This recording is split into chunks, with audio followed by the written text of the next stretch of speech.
चित्रादय सूत्र के 28 मार्ग मार्ग अध्ययन में 6ठी से रहकर 10वीं तक गाथाओं में 6 द्रव्यों का स्वरूप प्रतिपादित हुआ है और इन 6 द्रव्यों के विशिष्ट गुणों के साथ कुछ ऐसे जो सभी द्रव्यों में पाए जाते हैं उन्हें कहते हैं सामान्य गुण। विशिष्ट गुण से तो निश्चित है कि प्रत्येक द्रव्य अपना स्वतंत्र पृथक अस्तित्व स्थापित करता है। उस विशेषता में वह अपने आप के स्वरूप में रहने वाला अन्य द्रव्य से पूर्णतः पृथक ऐसा तो विशेष गुण होता है। और सामान्य गुण चाहे सभी द्रव्यों में पाए जाते हैं तब भी सामान्य गुण से भी उसकी विशेषता का ज्ञान होता है। अस्तित्व गुण प्रत्येक द्रव्य में है। वस्तुत्व अर्थ क्रिया संपन्न सभी द्रव्य हैं। यदि द्रव्य है तो उसकी पर्याय और उन पर्यायों में निरंतर परिणमित होना उसका स्वभाव सभी द्रव्यों में है। यदि वह द्रव्य है तो उसमें अगुरु लघुत्व नाम का गुण है। उसके गुणों में कभी भी कमी या वृद्धि नहीं होती है। और यदि वह द्रव्य है तो उसमें एक प्रमेयत्व गुण है कि जिससे वह जो कोई जानना चाहे तो जाना जा सकता है। और छठा दिया प्रदेशत्व गुण। इसका अर्थ है कि प्रत्येक द्रव्य के प्रदेश होते हैं और यदि प्रदेश है तो वह स्थान घेरता है। 6 द्रव्यों में से 5 द्रव्य ऐसे हैं कि जो अमूर्त हैं और एक द्रव्य मात्र मूर्त है। मूर्त का अर्थ होता है मूर्तिमंत, जिसमें शब्द वर्ण गंध रस स्पर्श ऐसे अनंत गुण होते हैं, उसे कहा जाता है वह मूर्त द्रव्य है। और यदि वह मूर्त द्रव्य है तो हम आंखों से देखते हैं कि उसने कोई स्थान घेर लिया है। परंतु यदि अमूर्त द्रव्य है तो वह स्थान घेरता तो है, परंतु चूंकि आकार उसका अमूर्त है इस कारण से वह स्थान कैसा घेरता होगा तो कुछ अनुभव नहीं हो पाता है। यदि आकाश में लोकाग्र के 1/6 भाग में अनंत सिद्ध परमात्मा विराजमान है, इतने से क्षेत्र में 45 लाख योजन लंबा चौड़ा घेरे वाला और उसमें भी 1/6 मात्र इतने से स्थान में यदि सारे अनंत सिद्ध विराजमान हैं तो ऐसा कैसे होता होगा? निश्चित है कि कोई वस्तु यदि वर्ण गंध रस स्पर्श वाली है तो हमें दिखाई देता है वो स्थान घेरती है, परंतु वहां वे सिद्ध परमात्मा मात्र ज्ञायक स्वरूपी, मात्र ज्ञान दर्शन स्वरूपी, जिसका लक्षण मात्र जानना देखना, जानना देखना, अनुभव करना, ऐसा आत्मा अशरीर स्थान तो घेरेगा परंतु न्यूनतम स्थान में भी अनंत जीव वहां रह सकते हैं, ऐसा है। सामान्यतः हम अन्य दर्शनों से बहुत जल्दी प्रभावित होते हैं। ईश्वरवादी मानते हैं, वह परमात्मा कहता है कि निरंजन निराकार है। वहां पर 2 प्रकार की भक्ति मानी जाती है, एक साकार और एक निराकार। निराकार यानी सामने ऐसा कोई भी ईश्वर का अवतार नहीं है और फिर भी वह उसकी भक्ति में लीन होता है, उसको कहते हैं निराकार। और एक साकार, जिस समय कृष्ण महाराज बाल कृष्ण जिस समय गोपुरी से चले गए थे और वृंदावन खाली हो गया, उस समय वहां की ग्वालनें बड़ी दुखी होती थी। इसलिए उस समय कृष्ण महाराज ने अपने एक मित्र उद्धव को भेजा। उन्हें कहा उनको संतोष दिलाना कि तुम उनके गुणों की साधना करो। निराकार भक्ति साधना भी विशिष्ट ज्ञान विशिष्ट साधना होती है। वे वाले ने कहते हैं एक था वह तो चला गया, हम अबोध बालिकाएं क्या जाने कि निराकार भक्ति क्या होती है। हमने तो साक्षात उस कृष्ण कन्हैया को ईश्वर रूप में देखा था। तो वहां साकार निराकार की कल्पना है। और हमारे यहाँ पर भी शब्द आ जाता है निरंजन निराकार। हमारे सिद्ध परमात्मा कहते हैं निरंजन निराकार। निरंजन यानी जिनको अब कोई रंजन मनोरंजन कोई भी उनको ऐसा जीवों को संसार में भेज करके एक नाटक करवा करके मनोरंजन करना ऐसा नहीं है।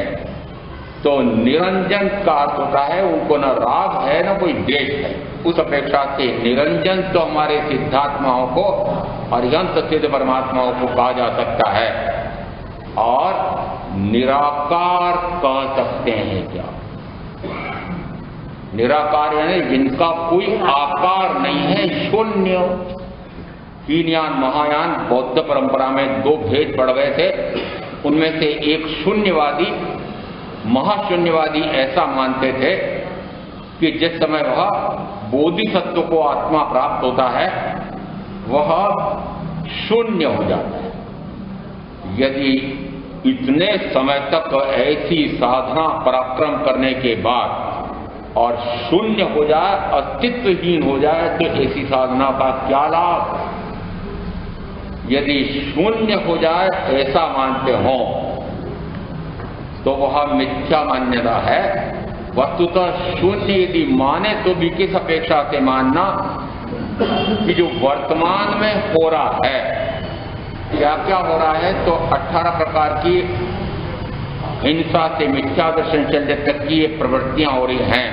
पाप का बंध, उसके स्थान पर अन्न पुण्य से नमस्कार पुण्य तक के ये शुभ भाव शुभ प्रवृत्ति में मन वचन काया का प्रवृत्त होना। तीसरा कहा अहिंसा यावत परिग्रह, ऐसे इन 5 पापों से पूर्णतः विरत होने रूप यह महाव्रतों की पालना करना। ये शुभ से भी प्रशस्त शुभ में आते हैं। ये सारी प्रवृत्तियां जब तक है उनमें मन वचन काया ये कार्यरत होते हैं। अब कहा कि इन तीनों से परे हो जाओ, तो जो कर रहे हो उससे शून्य हो जाओ। यूं अर्थ निकालें तब तो फिर भी कहा जा सकता है कि अक्रिय हो गए, परंतु शून्य का अर्थ अस्तित्वहीन हो जाना ऐसा नहीं। 4 द्रव्यों में एक गुण आया था, उसमें कहा प्रत्येक द्रव्य का स्वतंत्र अस्तित्व है। इसलिए वहां बुद्ध यदि बोधिसत्व को प्राप्त हो गए तो शून्य हो गए ऐसा अर्थ नहीं है। हमारे सिद्ध परमात्मा शून्य हो जाते हैं ऐसा अर्थ नहीं है। वे निराकार हो जाते हैं ऐसा भी अर्थ नहीं है। निराकार का क्या अर्थ? यदि प्रमेयत्व गुण प्रदेशत्व गुण आया है तो प्रमेयत्व का अर्थ होता है जिसको जाना जा सकता है। यदि शून्य हो जाए अस्तित्वहीन हो जाए तो जानेंगे कैसे? दूसरा का प्रदेशत्व गुण है कि आत्मा के असंख्यात प्रदेश हैं। उद्गल के संख्यात असंख्यात अनंत परमाणु हैं। एक परमाणु कितना स्थान घेरता है आकाश में कि जितना एक परमाणु वह स्थान घेरता है उसी प्रकार से असंख्यात प्रदेशों में ये प्रदेश भी स्थान घेरेंगे।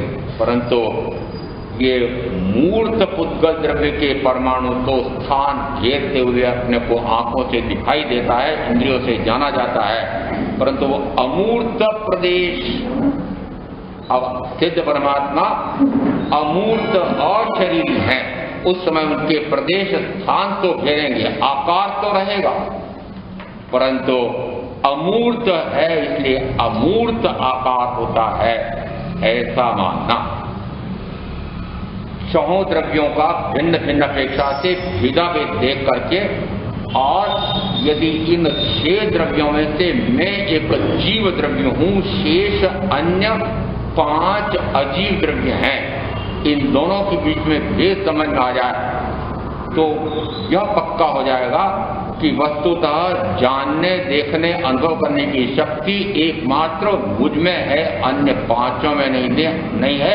ऐसा अपना विलक्षण, विचक्षण और विशिष्ट गुण का भान हो जाता है। ऐसा गुण जो अन्य 5 में नहीं पाया जाता है वह मेरे पास है। अपने आप के उस अस्तित्व पर विश्वास करो। बहुत सारे ऐसे भी मनुष्य हैं कि जो अपने ही अस्तित्व पर विश्वास नहीं करते हैं, उनको कहा जाता है नास्तिक। नास्तिक यानी अस्थि, मैं हूं ऐसा भी वे नहीं मानते हैं। मैं हूं तो मेरे अनुभव में आना चाहिए। अनुभव में क्या आता है? निरंतर शरीर, परिवार, धन, वैभव, भोग साधन ये अनुभव में आते हैं। आत्मा का अस्तित्व उसका तो अनुभव ही नहीं आता है, तो मानते नहीं कि आत्मा है।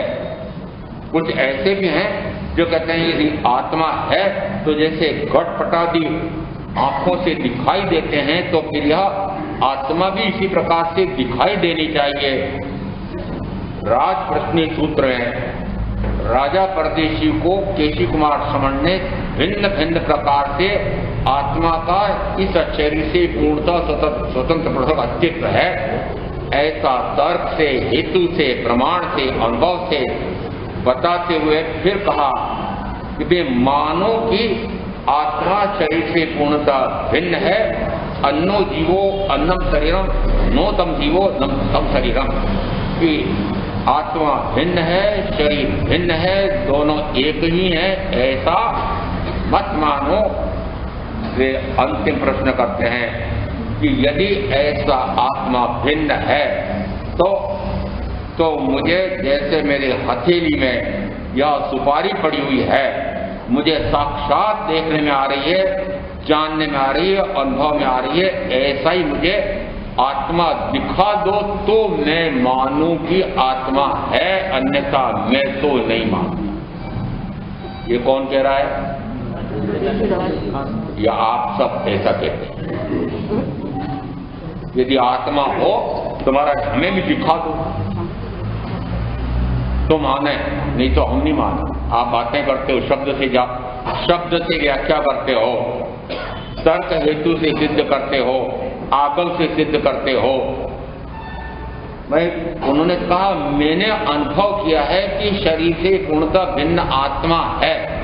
मैं भी ऐसा कहता हूं कि आत्मा शरीर से पूर्णतः भिन्न है, ऐसा मुझे अनुभव है। अब आप कहते हो मुझे भी बताओ, मुझे भी बताओ। मैं तो बता सकता हूं, आपको यदि आत्मा को देखना हो, आत्मा को जानना हो, आत्मा का अनुभव करना हो, चाहते हो? चाहते हो? अभी जिसको जान रहे हैं, अभी जिसको देख रहे हैं, अभी जिसका स्वाद अनुभव ले रहे हैं, उन सब का जानना, देखना, अनुभव करना बंद हो जाए तो अपने आप का जानना, अपने आप का देखना, अपने आप का अनुभव करना होता है। यदि साक्षात तीर्थंकर भी होंगे तो वे भी यही कहेंगे कि वे अनुभव तो मैं नहीं करा सकता, अनुभव तो आपको स्वयं को करना।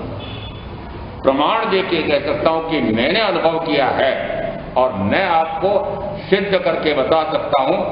यदि आपको कोई भी व्यंजन, मिठाई, नमकीन जिस समय खाते हैं उस समय अनुभव आता है। यदि 6 महीने पहले कभी देशी घी का बादाम का हलवा खाया था और उसके बाद इसी जीभ पर ना जाने कितने प्रकार के स्वाद आए और चले, और उसके बाद फिर एक दिन भावड़ आई, भावड़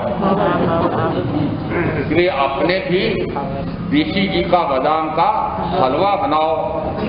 जैसे ही कहा अच्छा बनाती हूँ, जैसे ही हलवा बना करके और परोसा, और भाई ने जैसी खाया, और चापलूस हो तब तो वैसा न बना हो तब भी कहेगा हाँ बहुत अच्छा बना है। प्रसन्न करना है, नाराज हो जाएगी, इतनी मेहनत से बनाया है। परंतु वस्तुस्थिति है कि यदि पहले जैसा खाया था वैसा स्वाद नहीं आ रहा हो तो कहेंगे पहले जैसा खाया था वैसा तो नहीं है। मैंने कहा भाई बताओ 6 महीने पहले वो हलवा खाया था, उसके बाद न जाने कितनी वस्तुओं का अनुभव इस जीभ पर रख रख करके किया था कि ये स्वाद ये स्वाद ये स्वाद। अब आपको वो 6 महीने पहले का अनुभव कैसे याद है? वो अनुभव अभी आपको अनुभव आ रहा है कि नहीं आ रहा है? तुलना करके, क्या तुलना करके कि उस दिन जो स्वाद आया था वैसा तो नहीं है, या उस दिन जैसा स्वाद आया उससे तो बहुत अच्छा स्वाद आ रहा है। यह अनुभव आपका, ये अनुभव किसका है? आत्मा का अनुभव है। यदि आत्मा का अनुभव पूर्व में 6 महीने पहले भी आत्मा ने ऐसा अनुभव किया था तो उस अनुभव में तो निश्चित है कि कोई पर वस्तु पर व्यक्ति निमित्त पड़ रहा था, जीव उसमें निमित्त पड़ रही थी। बाह्य में 3 व्यक्ति वस्तु स्थिति, आभ्यंतर में मेरे साथ मन वचन काया, बाहर में ये 3 मिले और मेरे साथ जुड़े हुए मन से मनन करूं कि अमुक व्यक्ति बहुत प्रिय है, अमुक वस्तु बहुत मनोज्ञ है, अमुक स्थितियां अनुकूल हैं, इष्टकारी हैं, साताकारी हैं। या यदि असाता वेदनी के पाप के उदय से वह प्रतिकूल आ जाए, अमनोज्ञ वस्तु सामने आ जाए, यदि अनिष्टकारी ऐसी स्थितियां बन जाए या असाताकारी परिस्थितियां आ जाए तो आपको वह प्रतिकूल अनुभव आता है। यदि बाह्य में ये जो आपको व्यक्ति वस्तु स्थिति मिल रहे हैं और साथ में मन ने मनन किया कि अनुकूल है कि प्रतिकूल है, फिर दूसरा मनन किया कि यह मनोज्ञ है कि अमनोज्ञ है, इष्टकारी है कि अनिष्टकारी है, साताकारी है कि असाताकारी है। मन से मनन किया, वचन से बोला, काया से क्रिया की और फिर अनुभव आया कि ये अनुकूल है कि अनुभव किसको आया? व्यक्ति से। यदि व्यक्ति के माध्यम से अनुभव आया है, यदि इस मन वचन काया के आलम्बन से अनुभव आया है तो वह पराश्रित अनुभव है, पर का अनुभव, पराश्रित अनुभव है और पर का अनुभव है। अनुभव तो आत्मा ही कर रहा है परंतु वह अनुभव किसी और पर आश्रित है। यदि वह और जो मिला है वह मेरे पूर्वोदय सातावेदनी है तो अनुकूल से सुख का अनुभव आता है, और यदि प्रतिकूल आ गया असातावेदनी के उदय से तो प्रतिकूल अनुभव में आता है। वहां अनुकूल और प्रतिकूल का अनुभव आते से, सुख और दुख का अनुभव आते से राग और द्वेष न जाने कितने प्रकार के कर्म का आश्रव बंद होता है। इसलिए पर का तो, पर पदार्थ का तो अनुभव बहुत किया, पर पदार्थ को तो बहुत जाना देखा, कभी अनुकूल और कभी प्रतिकूल। परंतु यदि अब मैं कहूं कि बाह्य में ये 3 को भी छोड़ो, बाह्य में 3 को छोड़ो, किनको? जिसको आत्मा का अनुभव करना हो, अभी सबने हाँ भरी के हाँ हमारा आत्मा का अनुभव कराओ। अब यदि आत्मा का अनुभव करना चाहते हो तो किन किन को छोड़ना है? व्यक्ति वस्तु। बाहर में जो व्यक्ति वस्तु और परिस्थितियां स्थितियां मिली हुई हैं उनको भी छोड़ो और इस मन वचन काया को भी विश्राम दे दो। किसको? मन पामे विश्राम करके ग्रंथ है, उसमें आके यदि मन को विश्राम दे दो, मनन करना बंद हो जाए। यहाँ यदि ये शर्त आपको स्वीकार हो और शर्त को पूरी करते हो तो अपने आप का अनुभव आता है। हींग लगे न पिटकरी रंग चोखा, हींग लगे ना पिटकरी। बहने रंग का अनुभव जानती हैं, हींग भी नहीं लगे, पिटकरी भी नहीं लगे और रंग बढ़िया चढ़ जाए। कौन सा रंग? कि वीतराग का रंग और शुद्ध आत्मा के अनुभव का आनंद।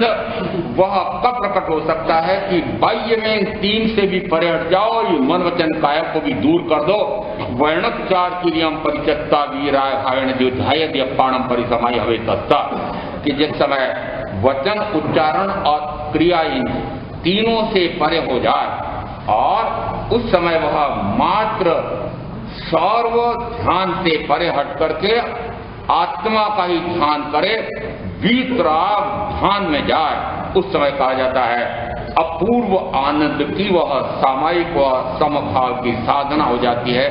ऐसी तो एक गाथा आई हुई है। और एक आनंद घन जी ने सारे तीर्थंकर परमात्माओं की 24 स्तवन लिखे हैं। उनमें एक अंतिम तीर्थंकर महावीर की स्तुति लिखी, उसमें प्रथम 2 पंक्तियां हैं।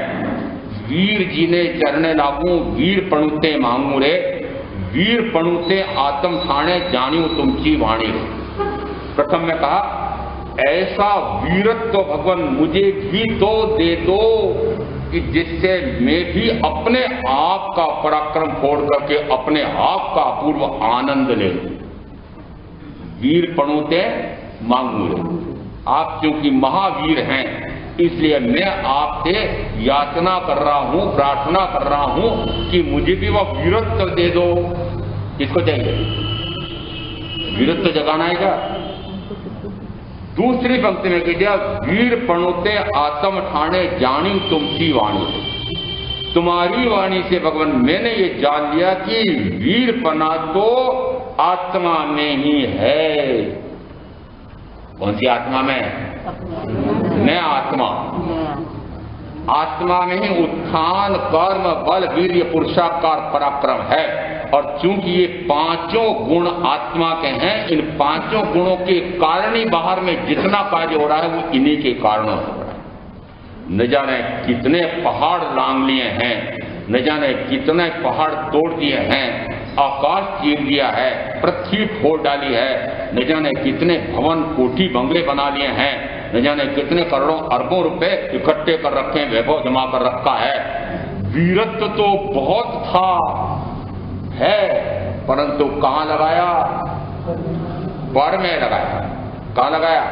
पर में। अब कहा वीर पणुते आत्म ठाणे, जानियो तुमची वाणी। वह वीरपना यह मेरे पास स्वयं के पास है। और जीव आत्मा के गुणों के संदर्भ में वर्णन आ गया था कि इसके कौन कौन से गुण हैं, तो कि अनंत ज्ञान, अनंत दर्शन, अनंत चारित्र, या दूसरे अपेक्षा कहा अनंत ज्ञान, अनंत दर्शन, अनंत सुख और अनंत वीर्य मेरे स्वयं के गुण हैं। और अनंत वीर्य का अर्थ होता है अनंत शक्ति। किसके पास? स्वयं के पास, मेरे पास। ये ऐसी शक्ति मेरे पास स्वयं के पास है। वो शक्ति महाराज कहां से लाऊं? कहा ना कि शक्ति अपने पास है। शक्ति है, जगती नहीं महाराज, क्या करूं? जगती नहीं। मैंने कहा जगती तो है, मैंने देखा शक्ति जग रही है, परंतु जगती है उल्टी। कहां लग रही है? शरीर, 5 इंद्रियां, 5 इंद्रियों के भोग, भोगों के लिए परिजन, परिजन के लिए धन वैभव, धन वैभव के लिए व्यापार, व्यवसाय, उद्योग, धंधे, अध्यवसाय, घर के धंधे, ये सारी वीरत्व की शक्ति कहां लग रही है? बाहर में। और इसलिए पर का ही जानना, पर का ही देखना, पर का ही अनुभव आ रहा है। इसलिए आनंद घन जी ने ये तीर्थंकर महावीर की स्तुति में आलंबन साधन जे त्यागे, पर परिणति ने भांगे रे, अक्षय दर्शन ज्ञान विरागे, आनंद गण प्रभु जागे। यहाँ अंतिम 2 पंक्तियां बड़ी मुख्य आई है। आलंबन साधन जे त्यागे, पर परिणति ने भांगे। आलंबन 3 मेरे साथ आलंबन है, मन, वचन और काया। साधन व्यक्ति, वस्तु और स्थितियां। आलंबन साधन जे त्यागे, जो भाई बहन जिन ने पहले कहा था कि महाराज आत्मा को हमें भी अनुभव करा हो, हमें भी देखना है आत्मा को, अपनी आत्मा को अपन देखना चाहते हैं, तो फिर क्या कहा कि आलंबन साधन जे त्यागे, पर परिणति ने भांगे। पर परिणति ने जो पर में परिणमन हो रहा है, पर में का अर्थ होता है जो परिणमन पर द्रव्य में हो रहा है, वस्तुतः पर द्रव्य में परिणमित तो हो ही नहीं सकता। प्रत्येक द्रव्य अपने अपने गुण में ही परिणमन करता है, पर द्रव्य के गुण में परिणमन कर ही नहीं सकता, पर द्रव्य का कार्य कर ही नहीं सकता है। मात्र अहंकार करते हो, मात्र मिथ्या भ्रमणा है कि हे शरीर मैं तेरा काम कर सकता हूं, ब्रह्म कर ही नहीं सकते, परंतु फिर भी करता हूं ऐसा भाव करके और मरता हूं चतुर्गति में अनंत बार। ये कितनी बड़ी विडंबना है कि पर द्रव्य का परिणमन में कर नहीं सकता। इसका कि यदि आलंबन साधन ये दोनों का परित्याग करे तो पर द्रव्य में जो परिणमन हो रहा है वह भांगे यानी टूट जाता है। क्या टूट जाता है? पर भाव से परे हो जाता है, और पर भाव से परे हो जाता है तो अंतिम पंक्ति आई, आनंद घन प्रभु जाए अक्षय दर्शन ज्ञान वैराग्य।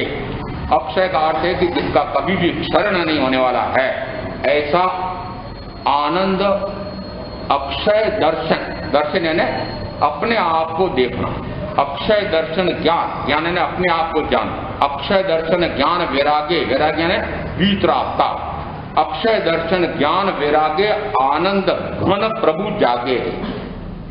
पहली पंक्ति आपके अस्थावन बोलते हैं, उसमें उठ जाग मेरे चैतन्य प्रभु।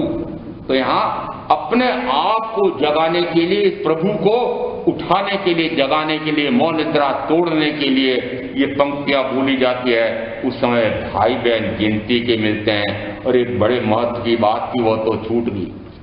आलंबन साधन जे त्यागे पर परिणत ने भांगे रे, अक्षय दर्शन ज्ञान वैरागे आनंद गण प्रभु जागे। आनंद घन यानी आनंद का घनीभूत पिंड, आनंद का कौन? मैं आत्मा स्वयं। और वह कब जग जाता है, उसका कब अनुभव आता है? कि जब बाह्य में इन सारे से परे हो जाए और साथ में मेरे तीन मन वचन काया इन तीनों से भी परे हो जाए। ऐसे क्षण ढूंढना कि जिस समय न तो बाहर के किसी व्यक्ति वस्तु की परिस्थिति पर ध्यान जाए, न मन का मनन हो, न वचन की वर्णना हो, और न काया पर ध्यान जाए। काया के अंग उपांग अवयव कोशिका किसी के भी क्रिया प्रतिक्रिया ऊंचे नीचे भाव हो रहे हैं, ऊंचे नीचे जो भी परिणाम उस शरीर या अवयव में हो रहे हैं उस पर लेस मात्र भी ध्यान न जाए। ऐसे जो क्षण होंगे उस समय समझना कि मैं हूं, मेरा स्वयं का अनुभव है, वह अपूर्व आनंद है। ऐसा ही 6 द्रव्यों का भिन्न भिन्न प्रकार से अस्तित्व समझ करके और निष्कर्ष ये निकला कि मैं 6 द्रव्यों में से एक विशिष्ट जानने देखने अनुभव करने वाला जीव द्रव्य हूं। 6 द्रव्यों में से 5 ऐसे हैं कि जो अस्तित्व रखने वाले, सदा काल अस्तित्व रखने वाले, और एक द्रव्य ऐसा है कि जो स्वतंत्र अस्तित्व वाला नहीं है, अपेक्षा से एक समय नाम की इकाई दूसरी इकाई से जुड़ती नहीं है। वह एक समय व्यतीत हो गया, दूसरे समय में वापस मिलता नहीं है, दूसरे समय से जुड़ता नहीं है, इसलिए अस्थि शब्द उसमें नहीं लगाया है। और एक इकाई दूसरी इकाई से मिलती नहीं है, इस कारण से भी काय नहीं लगाया। ऐसा भी नहीं मानना कि काल नहीं है, क्योंकि मनुष्य क्षेत्र में मनुष्यों ने यदि काल की गणना की है तो काल की विद्यमानता भी मानी है। और तीसरी अपेक्षा से वर्णन आया कि 6 द्रव्यों में से 5 द्रव्य ऐसे हैं कि जो अमूर्त हैं, और एक द्रव्य ऐसा है कि जो मूर्त है। 5 अमूर्त में से मैं भी एक अमूर्त द्रव्य हूं। धर्मात् धर्म, अधर्म, आकाश, काल 4 अमूर्त है। इनमें शब्द नहीं, वर्ण नहीं, गंध नहीं, रस नहीं, स्पर्श नहीं। और उसी प्रकार से मुझ में भी शब्द नहीं, वर्ण नहीं, गंध नहीं, रस नहीं, स्पर्श नहीं। इन चारों में जैसा है वैसा ही मुझ में भी है, परंतु मुझ में इन चारों से भिन्न है एक विशेषता कि मुझ में जो जानने देखने अनुभव करने की शक्ति है वह इन 4 में नहीं है। तो ये 5 अमूर्त होते हुए भी मैं ऐसा एक अमूर्त हूं कि जिसमें ऐसा विशिष्ट गुण है कि जो और किसी भी द्रव्य में नहीं है। ऐसी विशेषता समझने के लिए इन पांचों अन्य द्रव्यों का भी स्वरूप समझना पड़ा। और यहाँ आकर के फिर 10वीं गाथा में आया कि आत्मा को, जीव को कैसे जानना, कैसे पहचानना। तो कहा ज्ञान और दर्शन, सुख और दुख से जीव जाना पहचाना जाता है। ज्ञान और दर्शन इसका मूल गुण है, विशिष्ट गुण है। वैसे प्रत्येक द्रव्य अनंत धर्मात्मक है, इसका अर्थ यह नहीं लेना कि मात्र ज्ञान ही है, परंतु ज्ञान की अपने आप की कुछ विशेषता है कि ज्ञान गुण ऐसा है कि जो अपने आप का भी अनुभव करा सकता है और पर गुण का भी अनुभव करा सकता है। ज्ञान गुण से उसी द्रव्य के अन्य गुण जाने जा सकते हैं, अपने आप के भी अन्य गुणों को जाना जा सकता है। इसलिए ज्ञान गुण की अपेक्षा से, बाह्य से महत्ता है, और इसीलिए केवल ज्ञान, केवल दर्शन प्रकट हुआ, दोनों अविनाभावी माने जाते हैं। इसलिए ज्ञान और दर्शन ये मुख्य हैं। और पहली गाथा में आया ज्ञान और दर्शन लक्षणों वाले मोक्ष के मार्ग को, मोक्ष का मार्ग वह भी ज्ञान और दर्शन लक्षणों वाला, और आत्मा का लक्षण भी ज्ञान और दर्शन। तो फिर मोक्ष के मार्ग और मोक्ष में और आत्मा में क्या अंतर हुआ? दोनों का लक्षण क्या है? ज्ञान और दर्शन। इसका अर्थ है कि मोक्ष का मार्ग प्राप्त करना चाहते हो, मोक्ष पर आरूढ़ होना चाहते हो, मोक्ष मार्ग पर चलना चाहते हो, तो कि ज्ञान और दर्शन चाहिए। ज्ञान और दर्शन से मोक्ष का मार्ग मिलता है, मोक्ष मिलता है।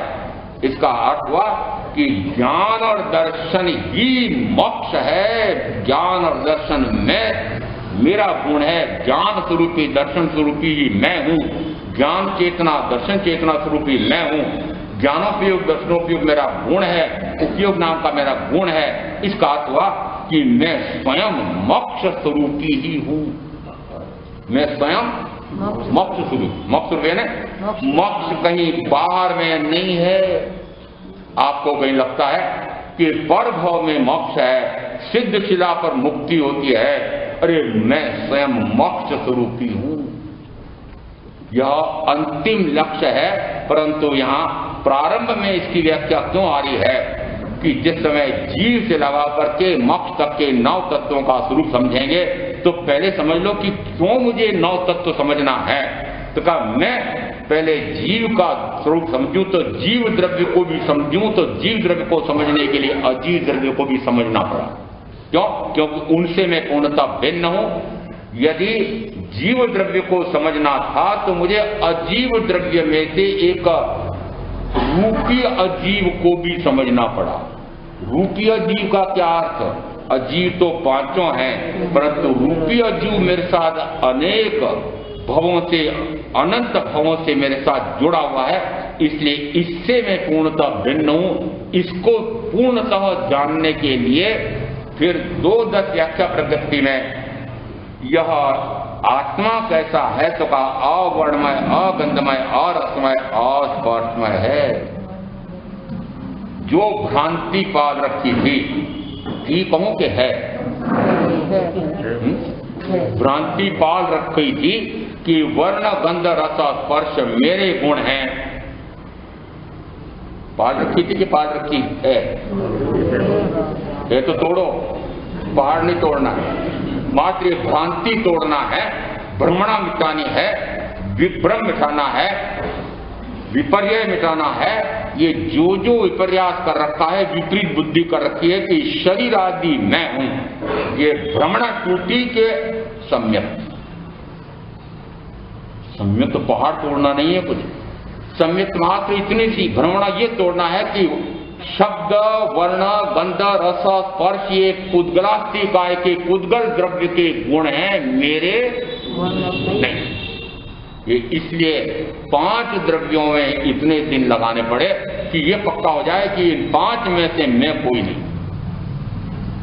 इन 5 से मैं लेश मात्र भी प्रभावित नहीं हो सकता, मैं इनको प्रभावित नहीं कर सकता और ये मुझे प्रभावित नहीं कर सकते।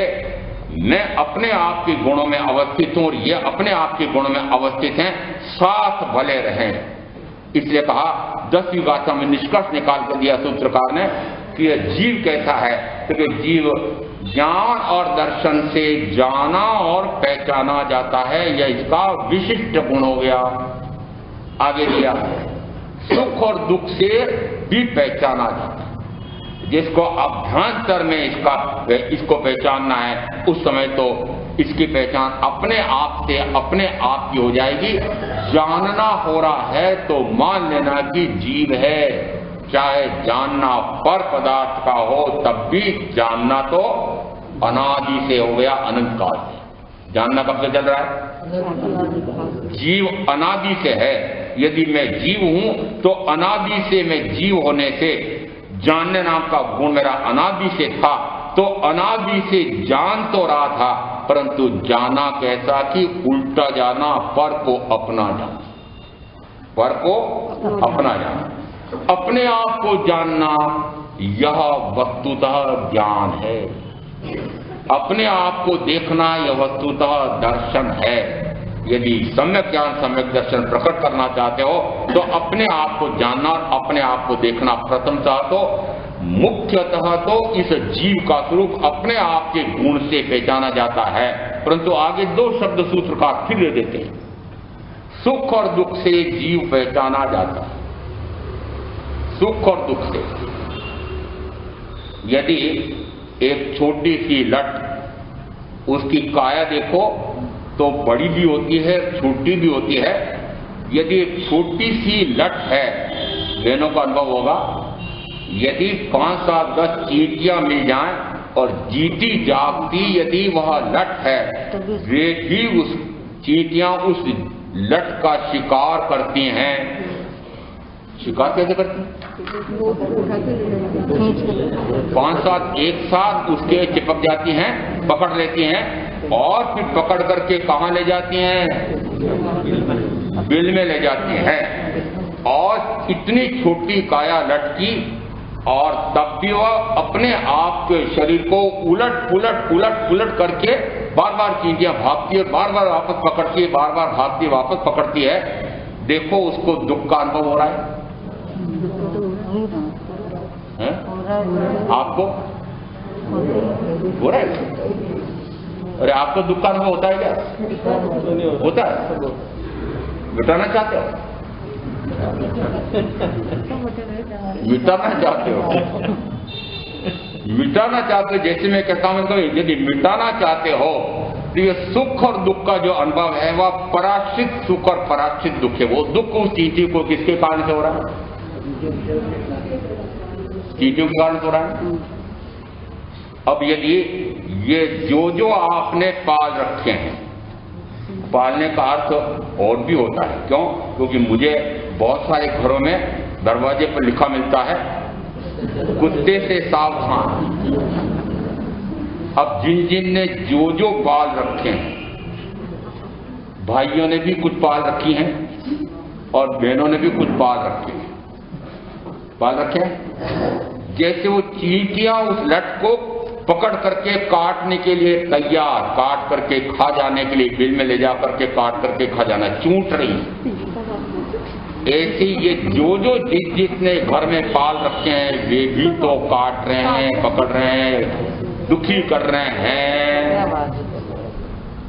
भाइयों को पूछो, कैसे दुखी कर रहे हैं? अरे दुखी कर रहे हैं नहीं? दुखी तो हो रहे हो, बोलो कैसे? बोले कैसे? मैंने कहा क्यों इस प्रकार से इन चींटियों से कटवा करके दुखी हो रहे हो? चलो सारे मेरे साथ। दुख, मैंने पूछा दुख से मुक्ति चाहते हो? हाँ महाराज। अब मैंने कहा चलो मुक्त हो, मुक्त अभी कर देते मुक्त आप। जिन से आप दुखी हो रहे हो, चलो मेरे साथ, आप भी मुक्त होना चाहते? ये निरंतर जो सुख का अनुभव आ रहा है और जो दुख का अनुभव आ रहा है, उससे ये अनुभव आ जाता है कि जीव है। क्या है ये? सुख और दुख तो पराश्रित सुख और पराश्रित दुख है। अभी जैसा उदाहरण दिया कि ये जो चींटियों को जो सुख का अनुभव आ रहा था, किसका? कि इसका शिकार करके भोजन करेंगे, सुख का अनुभव। यदि वे चींटियां सुख का अनुभव करना चाहती है तो फिर दूसरे का शिकार करके सुख का अनुभव करेंगी। वो लट किसी का शिकार हो जाएगी और दुख का अनुभव करेगी। इसका अर्थ है कि सुख या दुख दोनों पर के कारण से होते हैं और ज्ञान और दर्शन पराश्रित नहीं है। ज्ञान और दर्शन पराश्रित नहीं, सुख और दुख पराश्रित। आप जो जो अभी सुख का अनुभव कर रहे हैं वह यदि बाहर में आपके संगी साथी अनुकूल हो तो, ना हो तो आप सबको तो सब अनुकूल ही मिल कभी अनुकूल होते हैं, कभी अनुकूल होते हैं, कभी प्रतिकूल होते हैं। इसका अर्थ है कि जब तक स्वार्थ सत्ता है तब तक तो अनुकूल रहते हैं, जब स्वार्थ नहीं सत्ता है तो प्रतिकूल होते हैं। रो प्रतिकूल होते ही रोना आता है, अनुकूल होते ही प्रसन्नता होती है। इसको कहते हैं सुख और दुख का अनुभव। अनुकूल होते ही प्रसन्न और प्रतिकूल से ही दुख, रोना। इसका अर्थ है कि कभी हंसना और कभी रोना आपका हो रहा है कि नहीं। मैं कहता हूं कभी हंसना और कभी रोने के स्थान पर निरंतर आनंद में मग्न रहना हो तो इन सारे जंजालों से परे हो जाए। सुना? मुझे एक भाई मरा था, मुझे घर में ही रहना है, गृहस्थी में रहना है। और फिर मुझे आप जो बार बार प्रवचनों में कहते हैं आत्मा अनंत आनंद का कंठ है, आनंद का घन है, आनंद घन है, सुखानंद है, घनानंद है, ये बार बार आप कहते थे हो। मुझे भी ऐसे आनंद का अनुभव करना है, पर घर में रह करके करना। अब मुझे आप बताओ कि घर में रह करके कैसे आनंद करना, आनंद प्राप्त कर सकता हूँ। मैंने कहा घर में रह करके तो सुख और दुख ही मिलेंगे। घर में रह करके क्या मिलेगा? यदि घर में रहना चाहते हैं तो मान लेना, गृहस्थी चलाना चाहते हैं तो मान लेना, यदि घर और गृहस्थी का चलाना आवश्यक अनिवार्य कर्तव्य उत्तरदायित्व तो मानना चाहते हो और उसी में रहना चाहते हो तो मान लेना चतुर्वृत्ति संसार तैयार है। क्या तैयार है? चतुर्वृत्ति संसार। निश्चित रूप से चतुर्वृत्ति के दुख ही प्राप्त होंगे। इसे कहा यदि घर में भी रहते हैं, गृहस्थी में भी रहते हैं तो पहले पक्का करना पड़ेगा कि अब घर मेरा नहीं, गृहस्थी मेरी नहीं। और फिर रहो। पति और पत्नी साथ रह रहे हैं पर मुंह से तो कहो अंदर में पत्नी मेरी नहीं, अंदर में सब मारा, अंदर में मेरे नहीं, बाहर में दिखा दो और अंदर में क्या मानना? कौन किसका पति हुआ ना, कौन किसकी पत्नी हुई, कौन किसके बेटे, कौन किसके मां, कौन किसके पिता, ये सारे शरीर से जुड़े हुए हैं। मैं तो शरीर हूं ही नहीं, ये तो पुद्गलास्ती का है, पुद्गल परमाणु का मिट्टी का पुतला पुतली है। ये मैं कहाँ हूं, ये मेरे कहाँ हैं। जिस समय एक मित्र दूसरे मित्र के यहाँ पर मिलने गए और देखा उनकी एक छोटी सी बिटिया, वह फटे चुटे चींतरों से गुड्डे गुड्डी बना रही थी और कहीं कोई धागा मिल गया तो पहले गुड्डे गुड्डी बनाए, फिर उनको सजाया, श्रृंगारित किया, फिर एक धागा लिया, फिर एक गुड्डे से दूसरी गुड्डी को बांधा और फिर सहेलियों को बुलाया और घर में से मम्मी से पता से लेकर आई, गीत गा रही है, गुड्डे गुड्डी का विवाह कर रही थी। वो जो मित्र आए थे उन्होंने बिटिया के पिताजी से पूछा कि यह आपकी बेटी क्या कर रही है? बोले बच्ची है अभी खेल खेलती, बच्ची है अभी खेल खेलती। कौन सी बच्ची? ये सारे बेटे, ये भाई सारे बेटे। क्या किया अभी तक? अरे अभी तक क्या किया? यही काम किया। उस समय फिर जो दो मित्र के स्थान पर मैं कह रहा हूं, एक ज्ञानी, वो कहते हैं भाई ये क्या कर रहे हैं तुम्हारे ये सारे भाई बहन? वो बच्चे हैं अभी खेल खेल। कौन से? ये भाई बहन क्या हैं? बच्चे क्या कर रहे हैं? ये खेल खेल रहे हैं। एक गुड्डा, एक गुड्डी, ठीक है, सजाना, श्रृंगारित करना, फिर उनका विवाह करना, और फिर बेटे बेटी हो जाए तो उनको खिलाना पिलाना, दोते दोते हो जाए तो उनके लिए काम करना, उनके लाड लड़ाना, खेल खेल रहे हो और मुक्त होना चाहते हो। ये सारा भी करना चाहते हो। मेरे पास थोड़ा सा कोई उपाय बताओ, मेरे को क्या उपाय बताओ? आप ये सारा भी करना चाहते हो और मुक्त होना चाहते हो, ऐसा कैसे हो सकता है? यदि इनके बीच में रह रहे हैं तो दो प्रकार की बात होती है। यदि आप निरंतर रागी द्वेषी मोहियों के बीच में रह रहे हैं, ये पक्का है, या तो वे राग कराने वाले होंगे या द्वेष कराने वाले होंगे, या तो प्रीति कराने वाले होंगे या अप्रीति कराने वाले होंगे, या तो आपको सुख देने वाले होंगे या दुख देने वाले होंगे। दोनों तरह के मिले हुए मात्र सुखी सुख देने वाले हैं? मात्र दुखी दुख देने वाले हैं? नहीं। इसका अर्थ है कभी सुख और कभी दुख देने वाले यदि मिले हुए हैं तो निश्चित है कि आपका अनुभव है कि सुख जैसे ही मिलता है, सुख का अनुभव करके सुख देने वाले के प्रति रागायित होते हैं, और दुख देने वाले के कारण से दुख का अनुभव करते थे और दुखी होते हैं, आध्यान करते हैं, हिजड़ते हैं, रोते झींकते हैं। वो रोते झूमते कहते हैं। एक दिन में देखा मैंने, गोचरी गया था, ऊपर की मंजिल में, बहुत पहले की बात है, यहाँ की कोई भी बात मत मानना, अभी मुझे 3-3.25 महीने रहना है। जिस समय मैं गया ऊपर और मैंने देखा दोनों डोकरी अकेले, तो मैंने पूछा क्या अकेले रहते हैं? हाँ महाराज, वो 2 बेटे थे, वो अमुक शहर में है, वो एक बेटा अमुक महानगर में है, वो एक बेटा ऐसी राजधानी में चला गया है, एक देश की राजधानी में कार्य करने लगा है, एक परदेश में चला गया है। कितने? 6 बेटे। और 6 बेटे में पोते पोती नहीं, वो पोते पोते तुम्हारा उनके साथ रहते हैं, 17 पोते पोती भी है। मैंने कहा 6 तो बेटे हैं, 17 पोते पोती हैं।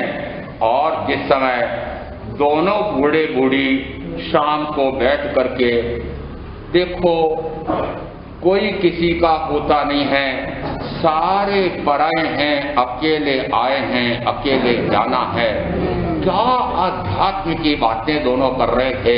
बताओ, वो आध्यात्म की बात थी कि आध्यात्म? कब समझ में आया? पहले समझ लो। बुढ़ापे में रोओगे, सीखोगे, उसके साथ पर अभी समझ लो कि कोई किसी का नहीं होता है। चाहे कोई किसी के लिए कितना ही मरे खपे और कितना ही उसका भला कर दे, तब भी कोई न कोई कसर रह जाएगी, कहेगा अरे ये कमी तो रखी थी। और चाहे कितना ही आपने उसके लिए किया हो, तब भी यदि किया है तो राग और नहीं किया है तो द्वेष, ये दोनों कार्य किए हैं। इसका अर्थ निश्चित है कि घर और गृहस्थी में रहते हुए निरंतर रागी द्वेषी मोही ही मिलते हैं, और रागी द्वेषी मोही मिलते हैं तो राग द्वेष मोह का भाव होता ही होता है। ऐसा आपका अनुभव है। फिर क्या होगा? उसका फल क्या आएगा? कर्म का बंध। यदि कर्म का बंध हुआ तो निरंतर जन्म मरण का दुख होगा। इसलिए कहा यदि आप रागी द्वेषी मोहियों के बीच में रहते हो तो फिर मैं कहूं कि रहो, क्योंकि आपको मैं कहूं कि मत रहो, छोड़ के आ जाओ, मेरे पास तो कोई तैयार होता नहीं।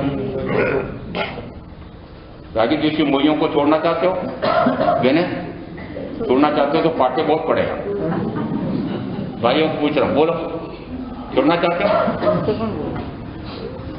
बोलो ना सुशीला जी।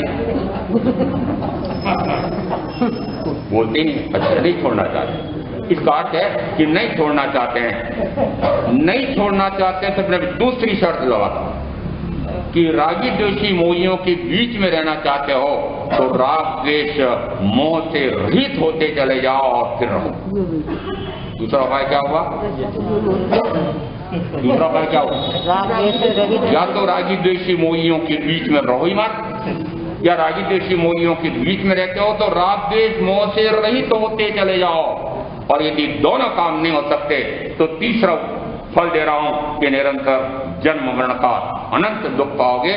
और ऐसा करके ये 10वीं गाथा पूरी होती है कि जीव ज्ञान और दर्शन से, यह तो अभ्यंतर का गुण है, बाह्य से जीव को कैसे पहचाना जाए, तो कहा हुआ यदि सुख का अनुभव करता है, यदि दुख का अनुभव करता है तो मानो कि वह जीव है।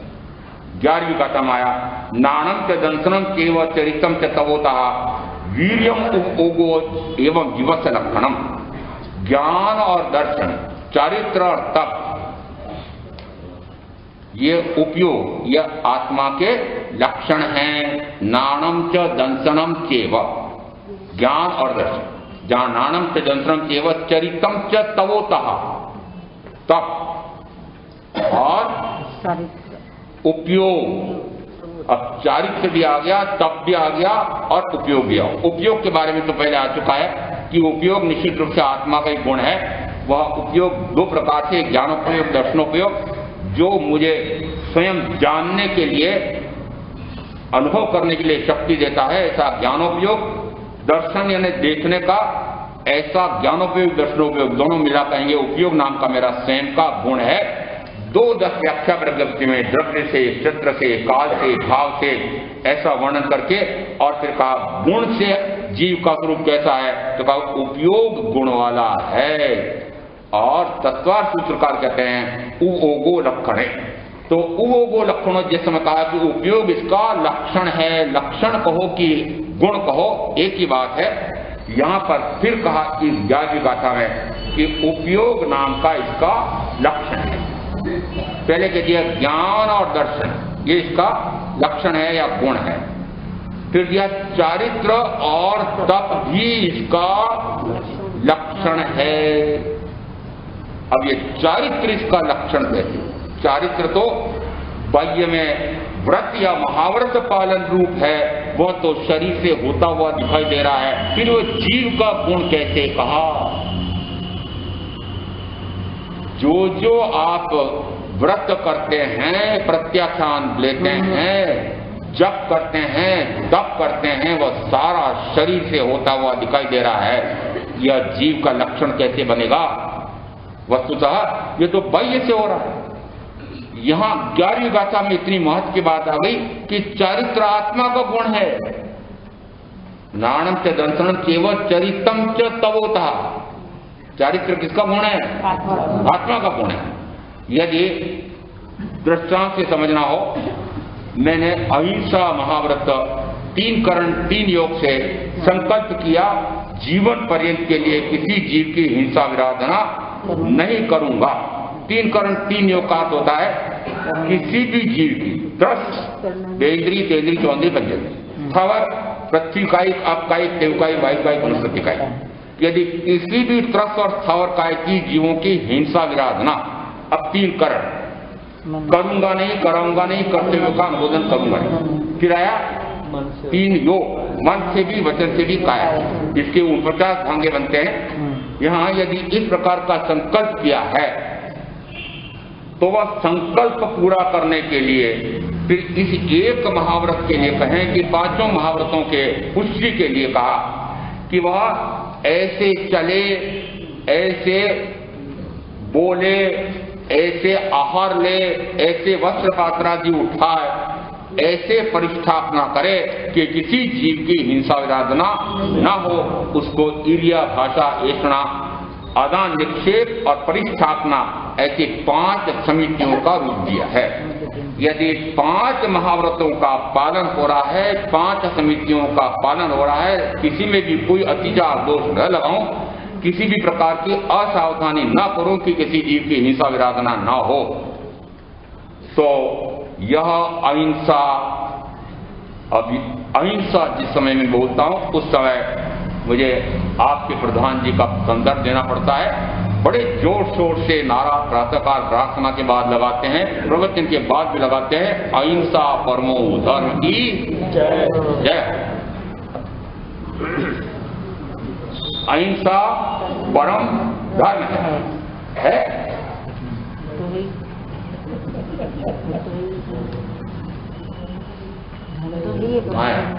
हिंदी जी बोलो, परम धर्म है क्या?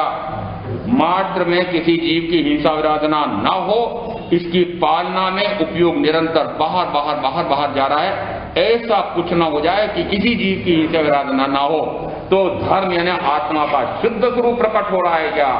ये दृष्टि बाहर है। दृष्टि आत्मा पर है कि दृष्टि बाहर में उस द्रव्य प्राण की द्रव्य प्राण की हिंसा विराधना न हो, इस पर आत्मा पर है। उस दूसरे जीव की आत्मा पर दृष्टि है कि उसके द्रव्य प्राण पर दृष्टि है, शरीर पर दृष्टि है। किस पर दृष्टि है? शरीर पर दृष्टि है। वो मर न जाए, वह क्षत विक्षत न हो जाए, वह किसी प्रकार से मूर्छित न हो जाए, दब न जाए, कई प्रकार से। इसका अर्थ हुआ कि यदि दूसरे जीव के द्रव्य प्राणों की हिंसा विराधना न करने रूप अहिंसा का जो पालन हो रहा है, वह अहिंसा, अभी पूरा विषय नहीं लेना है, वह अहिंसा, चूंकि ये एक ऐसा प्रश्न आपके प्रवचनों के आधार पर जो प्रश्नावली बनी थी प्रथम 15 दिन के संदर्भ से, उसमें अधिकतर उत्तरदाताओं ने उत्तर दिया हाँ, अहिंसा दयामय धर्म है। दयामय धर्म यह मात्र पुण्य है, धर्म नहीं। पुण्य है, धर्म नहीं। यदि हिंसा पाप है तो हिंसा न करना या उन जीवों की रक्षा करना यह पुण्य है, और धर्म तो आत्मा का शुद्ध स्वरूप प्रकट करना, उसे कहा वह धर्म। शुद्ध स्वरूप क्या होता है? मात्र में गायक हूं, मात्र में ज्ञाता भाव रखने वाला हूं, दृष्टा भाव वाला हूं, ज्ञाता दृष्टा ज्ञाता दृष्टा ज्ञाता दृष्टा, ऐसा मेरा स्वरूप है। यहाँ आया हुआ है चारित्र तक ये जीव का लक्षण है। वो चारित्र कौन सा? यदि 5 महाव्रतों के चारित्र रूप पालन हो रहा है तो वह शुद्ध धर्म को, आत्मा के स्वभाव को प्रकट कर रहा है, ऐसा नहीं है। दूसरे जीव के द्रव्य प्राणों की रक्षा हो रही है। जिस समय वही चारित्र वस्तुतः स्वरूपाचरण चारित्र हो जाए, स्वरूप में आचरण का अर्थ होता है मेरा स्वरूप कैसा है कि मैं मात्र गायक हूं। स्तवन में बोलते हैं तू मात्र एक गायक है। 5-6 बहनें आगे बैठती बोलती हैं तू मात्र गायक है। आगे क्या किया? वंशिला जी पन्ना ढूंढ रहे हैं। तू मात्र गायक है। अरे मुझे तो पता है, मैं आपसे बुलवाना चाहता हूं, फिर क्यों? फिर क्यों मोह में मरता है? शब्द क्या है? यदि तू मात्र गायक है, चलो वंशिला जी बताओ पक्का है कि नहीं? तो मात्र गायक है, फिर क्यों? फिर क्यों? ममता में मरता है। यदि मात्र गायक है तो फिर ममता में मर क्यों रहे हो? गायक हो ना, तो गायक रहो। गायक का अर्थ क्या हुआ? मात्र जानने का अतिरिक्त कुछ नहीं करना। जानो मात्र, ये जानो मात्र मेरा गुण है, और जानने के साथ में यदि और कोई क्रिया कर ली, ममता कर ली, मर रहे हो तो क्या हुआ? गुण हुआ? गुण नहीं हुआ। इसका अर्थ है कि यदि जानना मेरा गुण है, देखना मेरा गुण है, तो चारित्र होगा कि मात्र अपने आप में रमण करना, अपने आप के अपूर्व आनंद का आस्वाद लेना, ऐसा अर्थ निकलता है चारित्र का। और यदि वह स्वरूपाचरण रूप चारित्र हो तो वह शुद्ध धर्म को प्रकट करता है। 5 महाव्रतों के पालन रूप जो बाह्य का द्रव्य चारित्र है वह मात्र पुण्य है, धर्म नहीं, धर्म नहीं है।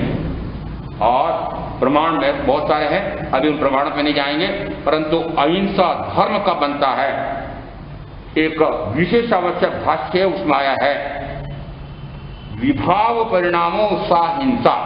विभाव में परिणमन करना, विभाव का अर्थ होता है ज्ञाता दृष्टा तो स्वभाव है, और स्वभाव से परे जाना, राग द्वेष मोहादि विकारी भाव करना, यह विभाव है। स्वभाव से विपरीत है, विपरिणाम है। जैसे विपरिणाम होता है, पर में परिणति होती है, पर पदार्थ के माध्यम से होने वाला जो भाव है वह भाव होते से ही मेरे भाव प्राणों की, ज्ञान दर्शन सुख वीर नाम के भाव प्राणों की हानि होती है, कर्म का आचरण बंद होता है। जिस समय मैं अपने भाव प्राणों का अतिपात न हो जाए, ऐसा करूं वह अहिंसा परम धर्म है। भाव प्राणों की हिंसा विराधना न हो तो भाव प्राणों की हिंसा कैसे रोकेगी? कि विभाव में न जाऊं, विभाव में न जाऊं तो फिर क्या करूं? स्वभाव में रहूं। अब विभाव में न जाऊं और स्वभाव में रहूं एक ही बात है। यदि राग द्वेष मोहादि विकारी भावों से हट करके निर्विकार स्वभाव जो प्रकट होता है वह तो मेरा शुद्ध धर्म है, और उस समय मेरे भाव प्राणों की रक्षा होती है। वो जो भाव प्राणों की रक्षा, अपने ही ज्ञान दर्शन सुख वीर नाम के गुणों की रक्षा, वह अहिंसा यदि माने तो वह अहिंसा परम धर्म है। और दूसरे जीवों की रक्षा विराधना, रक्षा करना विराधना न करना, यह मात्र पुण्य है। इस अपेक्षा से यहाँ पर चारित्र लेना। फिर आगे सुनाया, नाणम च दंशन केव चरितम च तवोतः, चरितम च तवोतः, तप भी जीव का लक्षण है। अब ये तप जीव का लक्षण कैसे हुआ? या तो भूखे मरना हो रहा है, या भूख से कम खाना हो रहा है, या 5 निगय और नमक से रहित भोजन हो रहा है, या भिक्षाचरी कठिनता से हो रही है, या फिर बाह्य में काया को क्लेश, शीत आतापना, उष्ण आतापना आदि कष्ट दे रहे हैं, या विपरीत व्यक्तियों स्थानों पर जा रहे हैं, ये कहलाते हैं बाह्य में तप। इससे आत्मा का शुद्ध स्वभाव प्रकट हो रहा है क्या? आत्मा का आनंद आ रहा है? आत्मानंद की प्राप्ति हुई है क्या? एक आध दृष्टांत दे देता हूं। यदि उपवास भी एक तप है तो बहनों ने भाइयों ने रट रखा है, एक नवकार जिसे 100 वर्ष देवायु का जुड़े और 100 वर्ष नारकी का कटे। इसलिए प्रातःकाल प्रार्थना में हमारे शांतिलाल जी बोला, हाँ सामूहिक पचकान, और सामूहिक पचकान करते गए। आज मेरे सूर्योदय के बाद एक नवकार की तप के चारों आहार के मुंह में डालने के पचकान, और जिस समय पचकान लिया उसके बाद फिर क्या क्या काम किया कि घर में जितने कार्य हैं बहनों के, वो सारे आरंभ समारंभ के कार्य चल रहे हैं। भाइयों के व्यापार करने के लिए आज दुकान पर जाने की जरूरत नहीं, मोबाइल है, और व्यापार भी हो रहा है, क्रोध की बात भी हो रही है, द्वेष की बात भी हो रही है, राग की बात भी हो रही है, और न जाने कौन कौन से सारे खट कर्म खोटे कर्म उसी नवकाशी के काल में हो रहे हैं। उस समय क्या आपके वह धर्म प्रकट हो रहा है? उस तप से धर्म प्रकट हो रहा है? आरंभ समारंभ सारा चल रहा है। यदि आरंभ समारंभ सारा चल रहा है, पापाचरण सारा चल रहा है, और फिर कहते हो कि उससे कर्म की निर्जरा हो रही है, ये तप जीव का लक्षण कैसे बना? ये तप जीव का लक्षण नहीं है। यहाँ कर्म का आश्रय और बंध चल रहा है, ये जीव का लक्षण कैसे बनेगा? यह तो विपरीत बात हो रही है। इसलिए यहाँ तप जो आया है वह कौन सा तप है कि जिससे आत्मा का शुद्ध स्वरूप का ज्ञान